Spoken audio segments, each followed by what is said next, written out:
What's up, YouTube? Your dude Sly here, freshly back from E3 and EA Play. And in this video, we're going to be talking about Anthem and Cataclysm, as well as my feedback/experience from what I had the opportunity to see and play over at EA Play. And with that, thanks goes out to EA and the Gamechangers program for giving me the opportunity to not only go out to EA Play in Los Angeles, but also check out the game in its beta state, as well as have some discussions about the Cataclysm, as well as the game in general. So now, it was really awesome to meet some of the developers out there, especially the BioWare devs, and get some information straight from the horse's mouth. So in this video, guys, let's talk about my experiences, my thoughts, overall feedback. Now, I'm going to be dropping a couple of different videos about a few different Anthem topics, including the future of the game itself. Now, this video right here will strictly be about Cataclysm, not the core game. I'll have that out in my next video where we can have an open discussion about the good and the bad, as well as the future of Anthem itself.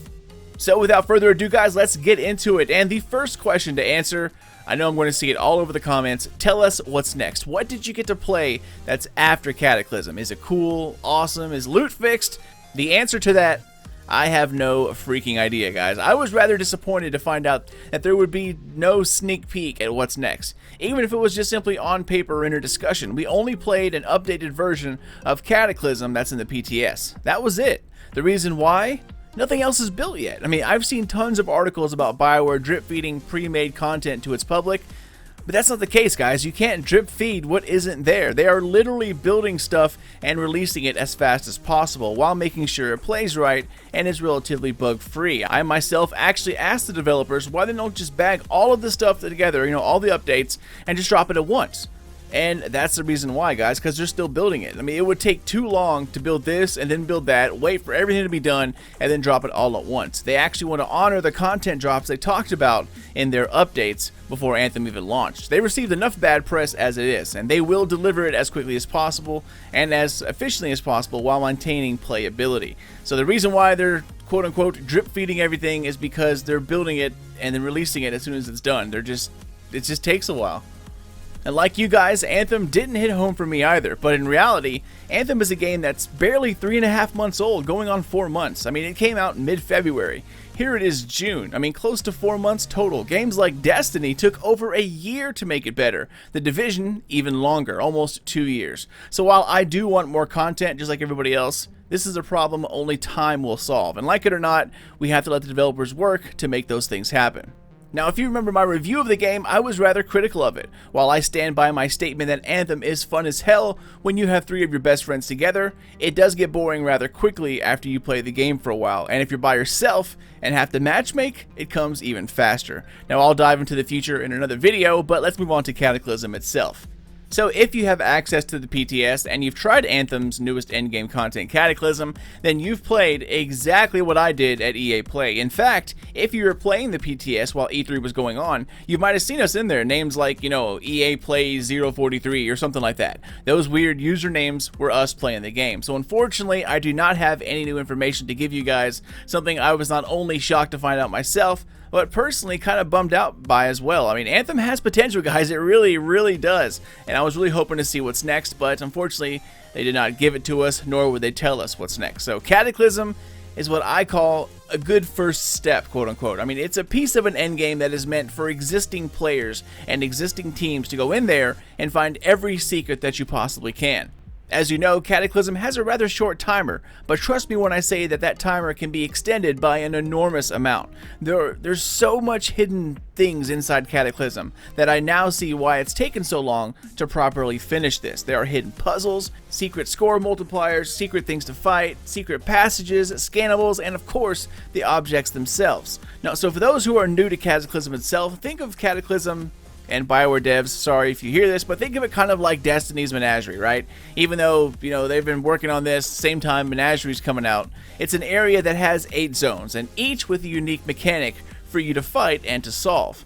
There's going to be a new way to earn loot within Cataclysm, and it's through these things called war chests. Now, each time you beat Cataclysm, you earn crystals. The more crystals you earn, the more loot you can get. Also, when Cataclysm goes live, it will change from week to week over the 8 weeks that it's live. The more you play, the more you find, and the higher you can get your score, which in turn means more loot. And like I mentioned, there are things hidden all over the place.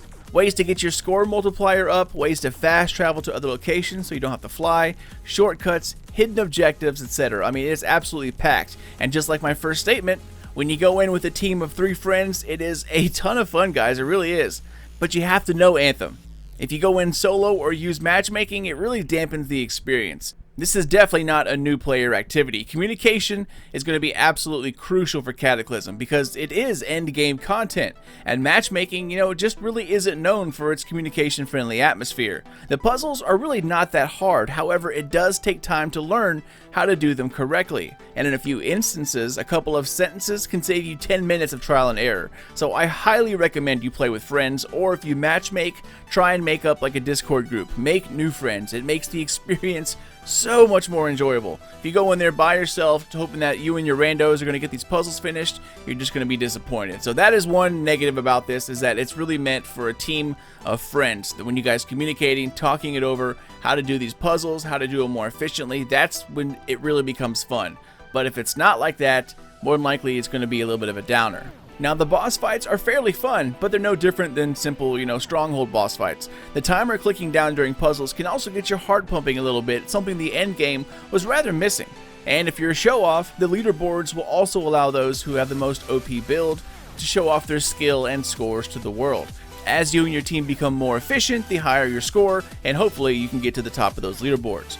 Now, moving on to one of the negatives here, the Cataclysm is really not the colossal storm that we were shown in the past. Now granted, things will escalate and new areas will open up as the weeks go on, so things may change, and this might change as well, but during the first week, it's pretty tame, and you really don't feel like you're in, a storm that much while you're fighting. Now the very intro, when you're first flying from when you spawn in to the first area, you do feel like you're entering a storm, but once you get in there, it's really calm, kind of oddly calm. I'm hoping that in the later weeks, certain things have to be done to quell high winds, or you have to dodge flying debris, etc. I'm hoping that as the weeks go on and the bosses become harder and then the puzzles will become harder, that actually, the storm itself starts to build and become stronger as well. So we'll see how that works out. They didn't say anything about it, but I'm hoping that's the case. Also, moving on to loot. There will be lots of new stuff to earn, but it's stuff that comes with the new season and the update. There's nothing exclusive to earn in Cataclysm itself, save for reaching a certain score or killing the boss with this much time left, anything like that. However, there are plenty of new things to earn, it's just that you can earn it through war chests, and Cataclysm won't be the only place war chests are available. Now, I've asked why, and apparently the loot system is way more complicated than I originally thought. I'll get to that in another video, but those are my negatives about Cataclysm. Like I mentioned, guys, it's really a great first step, and it does spice up the endgame quite substantially when you have your friends with you. It's actually a really fun time. But because of the lack of exclusive items within Cataclysm itself, you start to just go into farm mode. I mean, Cataclysm will without a doubt be the best way to earn crystals to open war chests, which gets you new loot. And the good thing is that there will be new areas each week. New things start to open up during its 8-week course. So things do constantly change, which brings a breath of fresh air to the endgame itself. All in all, I like it, but I'm only talking about Cataclysm itself. And like I said, for the game as a whole, it's a good first step. This isn't an update that's going to fix loot issues or the load times or armor, Fort Tarsus, etc. From what I gather, BioWare is focusing on its commitments to its currently laid out plan of content. They will do what they can in between them, but the big ticket items are something I feel will not be fully addressed until we get into a later date after all of this pre-scheduled content is created and then released. Remember, Destiny didn't really gain players back until Taken King, a little over a year after its debut. Then nothing happened again until another full year after that. Destiny 2 was, so-so, didn't really hit the mark again until another full year after its launch when Forsaken arrived. The very first Division was great for about, 3 weeks, and then it was exactly like Anthem is now. They dropped small DLCs here and there, paid DLCs mind you, and after a year of failures, it took an additional year of small back-to-back updates to make it much better. Anthem has only been out for less than 4 months, and at this time in Destiny 1, we were only getting into the Dark Below, a paid DLC. I think we can all agree that most of the frustration about Anthem comes from the fact that we know this game could be so much more. Something really freaking amazing, and it still could, but only time will get it there. And I don't mean, 5 months. Games take a long time to create, and a rich visual game like Anthem, using an engine that's notorious for causing issues, even more so.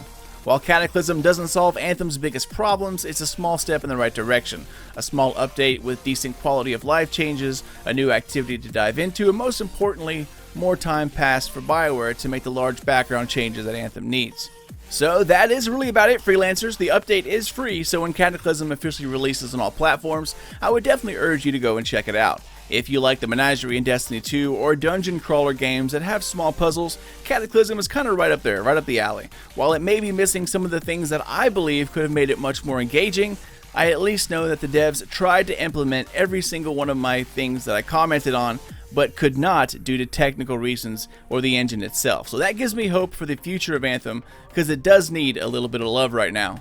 Anyways, that is it for me, y'all. Thank you so much for watching, and I do hope that you decide to give Cataclysm a try. Like I said, it's a free update, so there's really not much to lose here. But you definitely need to go in there with friends. You will have a much, much better time. As always, thank you for watching and for supporting Sly Nation. Once again, thanks goes out to EA and the Gamechangers program for giving me the opportunity to go to E3 and actually speak to BioWare developers and allow for some awesome feedback sessions.